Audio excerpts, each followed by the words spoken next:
Hello and welcome to the first edition of Y-PAC CityCast in 2017. I'm Randy Beeler.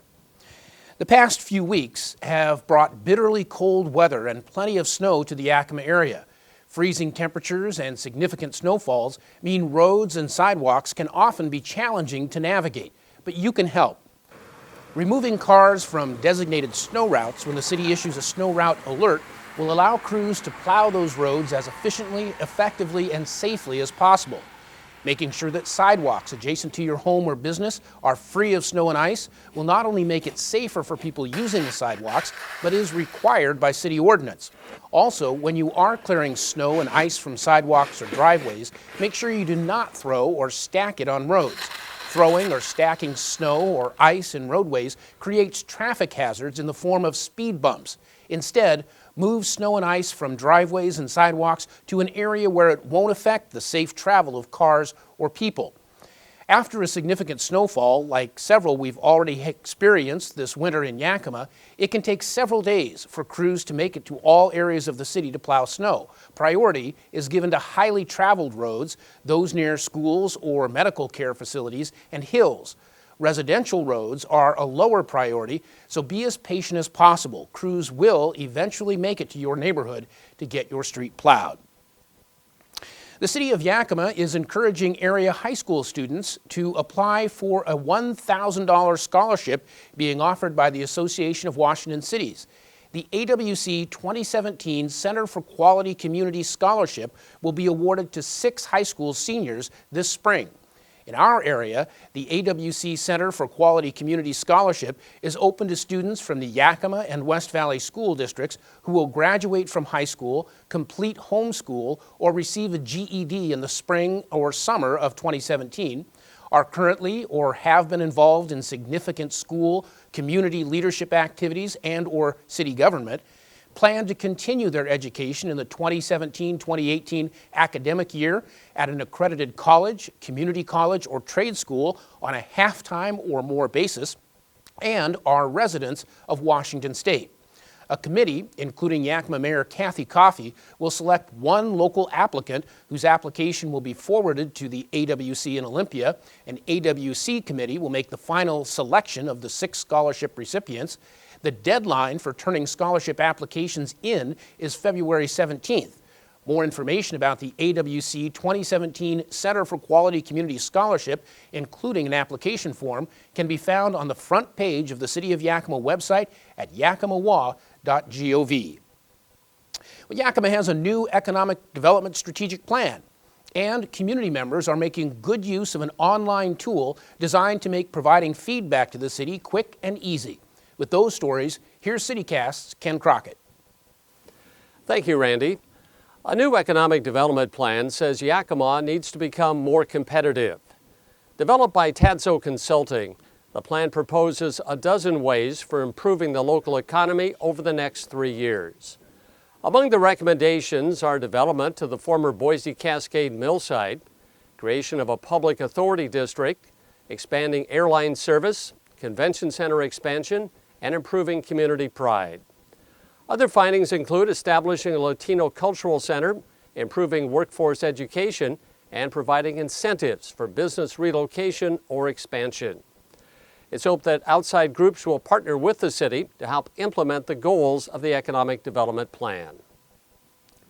The Y-PAC feature on the City of Yakima's website continues to grow in popularity. First established in 2012, the number of Y-PAC requests now average more than 1,000 a year. Usage jumped nearly 13% in 2016, with nearly 1,200 requests. The city's response time to the Y-PAC complaints remains excellent. Last year, nearly 90% were resolved within 2 business days or less. Graffiti complaints topped the list of requests for service, but the system is also popular for reporting problems with streetlights, traffic signals, and potholes. Back to you, Randy. Thank you, Ken. When we come back, CityCast Sean Davido will tell you about a significant danger in our area this time of year. You're watching Y-PAC CityCast.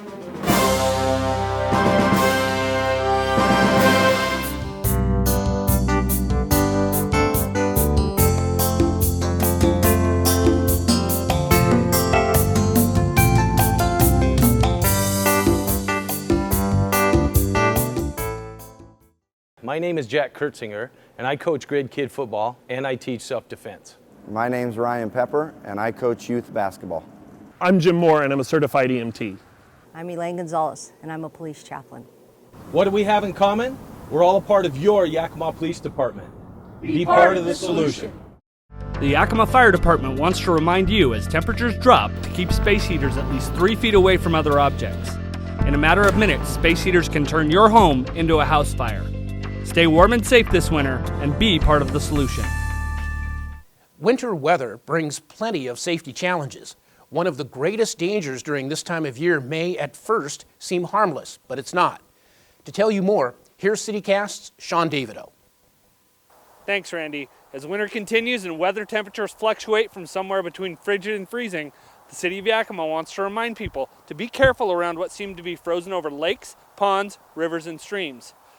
While we have had an exceptionally cold winter so far, and the snow and ice seem to be sticking around, sliding across a creek or a frozen canal for some winter fun, or taking a shortcut across a seemingly solid-looking pond could still be very risky, as temperatures tend to fluctuate right at or above freezing in our area during the winter months. Now, there are several small and larger bodies of water surrounding our area, and while parts of them may look frozen, they simply aren't safe.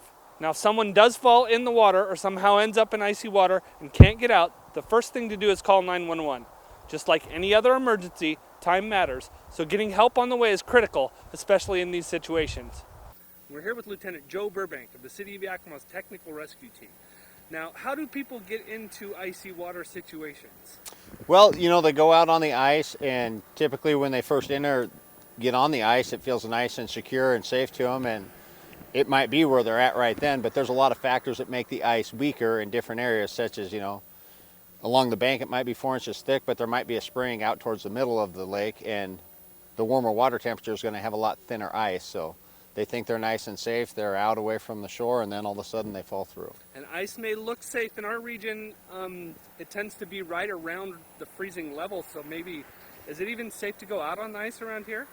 You know, it's recommended that you don't go out on ice unless it's at least 4 inches thick, and, you know, aside from going out and busting it and finding out how thick it is, you're not really going to know that. I know there are some spots where I've seen people ice fishing along the freeway there, and that's a well-known spot for ice fishing, so generally if you see people out there fishing, you're probably safe to go out on that one, but that doesn't mean the other ponds are safe. And you want to check and make sure, and if you don't know, be safe, stay off the ice, especially if there's moving water. You don't want to get over ice. Absolutely, you should never go out on the ice over the river. You know, if you fall through the ice in a pond, you're going to be right there and you have a pretty good shot of someone rescuing you, but if you're over the river and you fall through the ice, you have moving water below you, it's going to sweep you underneath that ice shelf, and you could be gone for you could be gone, yes, till spring. Yes.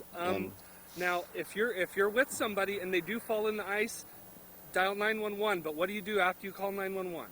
If you can reach them with, if there's something around a ladder, if there's a big tree branch that you can reach them with, that is the best way to do it, but don't go out there and try and self-rescue them. Otherwise, we're going to have 2 victims to try and recover. Yes. Don't go to the edge. Don't go even close to the hole that they may be. Right. Yeah, I mean, if it broke through for one person, if you go out there, it's definitely not going to support 2 of you trying to get back up on there. Exactly. So, what if you are the person in ice? What do you are in the water? If you cannot get yourself back up out of that hole, if you can at least prop your upper body onto it so you don't sink, because you're going to lose motor function and not be able to swim. So if you can get part of your body up on that ice shelf and just wait till we get there to rescue you. And always dial 911. Absolutely. You know, to go to an ice rescue, we're going to have a little bit delayed response because we're going to gear up before we go, and that takes a little bit longer than if we were just going on a standard aid call. But generally speaking, here in the city, on our lakes and ponds, we'll be there in 5 to 8 minutes. Right. So just which will feel like an eternity to you when you're standing there waiting. Keep motivating them to stay afloat and keep absolutely. Up, right? Okay. Absolutely. Thank you, Joe. And Randy, with all this talk about icy water, I'm going to go back in and warm up a little bit. Sounds like a plan. We'll send it back to you in the studio. All right. Thank you, Sean, and thank you, too, for joining us for this edition of Y-PAC CityCast. The City of Yakima has multiple opportunities for you to learn more about what's going on with the City Council, city programs and services, fun activities in our area, and more. The city's website at yakimawa.gov includes pictures, videos, and other important information about what's happening in our area. The official City of Yakima Facebook page will link you up with resources that will keep you up to date with news and information. And the official City of Yakima Twitter feed provides a quick and easy way to stay in touch with the city no matter where you may be. Visit the City of Yakima website, find us on Facebook, or follow the city on Twitter. Thank you for tuning in to this edition of Y-PAC CityCast. I'm Randy Beeler. Take care.